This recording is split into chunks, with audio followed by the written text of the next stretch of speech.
Hello friends, I am Indra Kumar Sherwanshi. Once again welcome to my YouTube channel on career institute. दोस्तों, आज हम discuss करेंगे अवतल दर्पण की फोकस दूरी और वक्रता त्रिज्या में संबंध।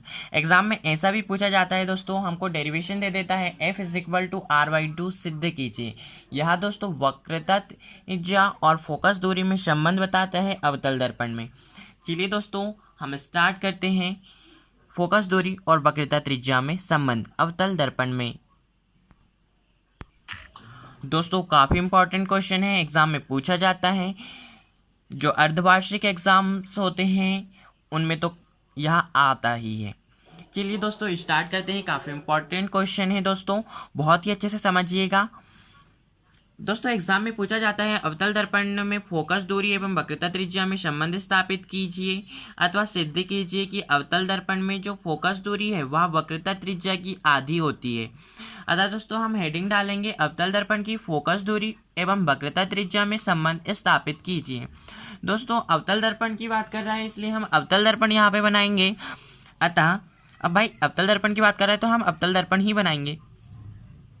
तो MN एक अवतल दर्पण है दोस्तों, यहाँ पे MPN एक अवतल दर्पण है जिसमें AB आपतित किरण है जो कि परावर्तित होकर VF से होती हुई चली जाती है, क्योंकि दोस्तों मुख्य अक्ष के समांतर आपतित होने वाली प्रत्येक किरणें फोकस से गुजरती हैं।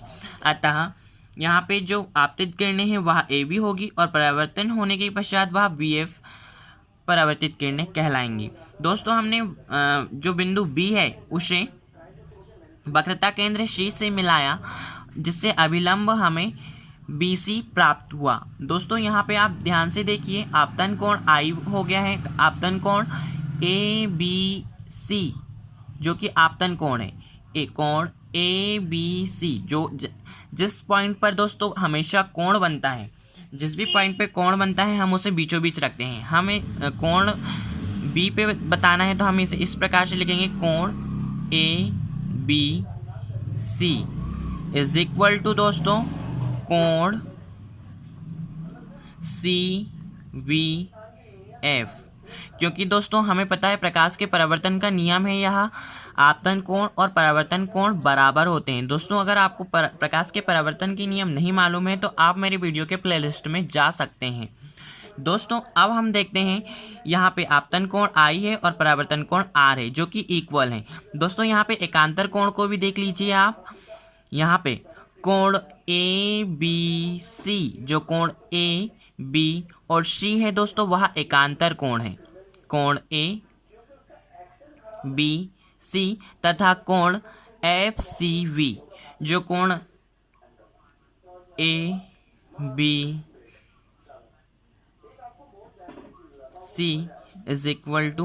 कोण BCF भी हम लिख सकते हैं या FCV भी हम यहाँ लिख सकते हैं। यह एकांतर कोण है दोस्तों और यह प्रकाश के परावर्तन के नियम से इक्वल है और यह एकांतर कोण प्रमेय से इक्वल है। आई होप दोस्तों यह चित्र आपको बहुत ही अच्छे से समझ में आ गया होगा। चलिए हम स्टार्ट करते हैं। वही सब दोस्तों जो हमने चित्र में किया है वही हमें यहाँ पे करना है। हमने आकृति निर्माण के समय माना MPN एक अवतल दर्पण है जिसका P ध्रुव है, F फोकस है, C वक्रता केंद्र है, AB आपतित किरण है और VF परावर्तित किरण है। दोस्तों, बिंदु B को C से हमने मिलाया था जिससे हमें अभिलंब BC प्राप्त होगा, हमने यहाँ पे लिखा है, और हमें BC अभिलंब प्राप्त हुआ था। दोस्तों प्रकाश के परावर्तन के नियम से हमें पता है आपतन कोण और परावर्तन कोण बराबर होते हैं, यह हमने अभी बताया भी था। तो I = R हो जाएगा दोस्तों। कोण हम इसे इस प्रकार से लिख देंगे, कोण ABC = कोण CVF। तथा दोस्तों एकांतर कोण प्रमेय से, जो एकांतर कोण का नियम है वह उस प्रमेय से हमने एकांतर कोण क्या होते हैं यहाँ हमने चित्र में दिखाया है दोस्तों। कोण ABC = कोण FCV हो जाएगा। हमने इसे जो प्रकाश के परावर्तन से हमें प्राप्त हुआ था समीकरण 1 दे दिया है दोस्तों, और एकांतर कोण प्रमेय से हमें जो कोण इक्वल प्राप्त हुए हैं हमने उसे समीकरण 2 दे दिया है। दोस्तों, समीकरण 1 और 2 पे आप ध्यान से देखिए, यहाँ पे कोण ABC राइट हैंड साइड में है और यहाँ पर भी कोण A B C right hand side में है। क्योंकि दोनों समीकरण का राइट हैंड साइड जो है वो इक्वल है, तो साधारण सी बात है कि जो समीकरण 1 है वह समीकरण 2 के इक्वल हो जाएगा दोस्तों। वही हमने यहाँ पे किया है। समीकरण 1 और 2 से स्पष्ट है कि कोण C B F is equal to कोण एफ सी वी। अब आइए, चूंकि हम इसे इस प्रकार से भी लिख सकते हैं, आप अगर आकृति को ध्यान से देखें, चित्र को ध्यान से देखें, तो जो CV है, CV भुजा है, वह VF भुजा की इक्वल है। चलिए चित्र में आप चित्र को ध्यान से देख सकते हैं। यहाँ पे जो CF है दोस्तों, CF इज इक्वल टू है, वह VF के बराबर है। CF is equal to VF, हम इसे इस प्रकार से लिख सकते हैं दोस्तों, क्योंकि इनकी जो लेंथ है वह लगभग समान है, बराबर है। इसलिए हम, चूंकि हमें अवतल दर्पण की फोकस दूरी और वक्रता त्रिज्या में संबंध बताना है, इसलिए हम इन्हें इक्वल करेंगे। कोण सी एफ सी बी और कोण एफ बी सी से जो हमें प्राप्त हुआ था, उनकी ही भुजा हम यहाँ पे ले रहे हैं। कोण यहाँ पे हम बोल रहे हैं दोस्तों, भुजा C F is equal to भुजा वी एफ। तथा आप चित्र को ध्यान से देखिए दोस्तों, यहाँ जो मुख्य अक्ष में आपको दिख रहा है PC इक्वल होगा दोस्तों, आगे हम देखेंगे PC इक्वल होगा CF प्लस VF के। चूँकि दर्पण का हम अगर द्वारक छोटा करेंगे दोस्तों, तो जो BF है वह PF के इक्वल हो जाएगा। देखा आपने चित्र में, अगर हम देखें, अगर हम यह भुजा को धीरे धीरे करते करते यहाँ पर लाएं, ध्रुव पर ला लें, तो जो B है वह ध्रुव P में आ जाएगा, और जो BF भुजा है दोस्तों वह PF भुजा के इक्वल हो जाएगी। तो जो PC है दोस्तों वह किसके इक्वल हो जाएगा, BF प्लस CF के। लेकिन अभी हम यहाँ पे वही सब कुछ करने के लिए ले रहे हैं, CF is equal to VF। दोस्तों अब यहाँ पे हो जाएगा जो कोण एकांतर समीकरण 1 और 2 से हमने यहाँ स्पष्ट कर लिया था, कोण CBF इज इक्वल टू कोण FCB। अतः हम यहाँ पे लिख सकते हैं CF is equal to VF, वहाँ पे CB बोल दिया था मैंने, CF आएगा, CF is equal to BF। Okay, यहाँ समीकरण 3 हो गया है दोस्तों। अब हमने अभी चित्र में देखा था कि जो PC है वह PF प्लस CF के इक्वल होगा दोस्तों।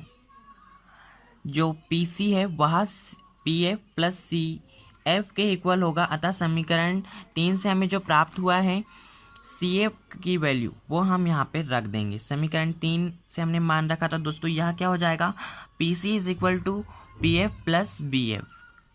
अतः समीकरण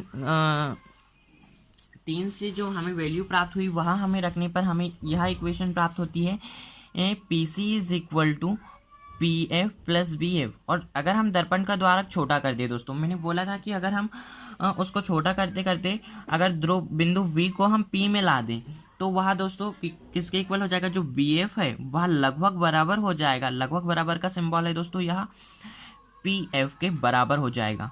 अतः जो PC है वह क्या हो जाएगा दोस्तों, समीकरण 4 भी दे सकते हैं हम इसे, समीकरण 4 के अकॉर्डिंग वह हो जाएगा PC is equal to 2PF हो जाएगा, क्योंकि PF plus PF is equal to 2PF। अतः दोस्तों निर्देशांक चिन्ह परिपाटी के अकॉर्डिंग दोस्तों जो PC है वह ध्रुव से फोकस वक्रता केंद्र की दूरी है।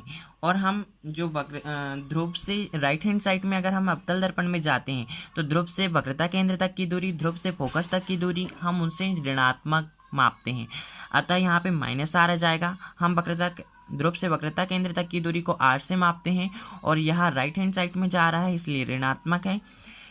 इसी प्रकार जो ध्रुव से फोकस तक की दूरी है हम उसे स्मॉल f होती है दोस्तों, और यह राइट हैंड साइड की ओर नाप रहे हैं इसलिए यह ऋणात्मक है, -f। अतः हम जो हमें समीकरण 4 में मान रख के वैल्यू प्राप्त हुई है PC is equal to 2PF, उसी में हम मान रख देंगे PC is equal to -R is equal to 2 -f, जो कि PF की वैल्यू है। अतः दोस्तों माइनस से माइनस कैंसिल आउट हो जाएगा और हमें प्राप्त होगा R is equal to 2F। अतः हम इसे इस प्रकार से भी लिख सकते हैं दोस्तों, F is equal to R/2 लिख सकते हैं। हाँ, F is equal to R/2 हो जाएगा दोस्तों। अतः हम यहाँ कह सकते हैं यही फोकस दूरी और वक्रता त्रिज्या में दोस्तों अविष्ट संबंध है। यह फोकस दूरी और वक्रता त्रिज्या में अविष्ट संबंध है दोस्तों। जो फोकस दूरी है वह वक्रता त्रिज्या की आधी होती है, या फिर derivation F is equal to R/2 इस प्रकार का भी डेरिवेशन एग्जाम में दे देता है और सिद्ध करने के लिए बोल देता है। काफ़ी इंपॉर्टेंट क्वेश्चन है दोस्तों, बहुत ही अच्छे से नोट डाउन करके बहुत ही अच्छे से समझिएगा। आई होप आपको समझ में आ गया होगा। Thank you for watching my video.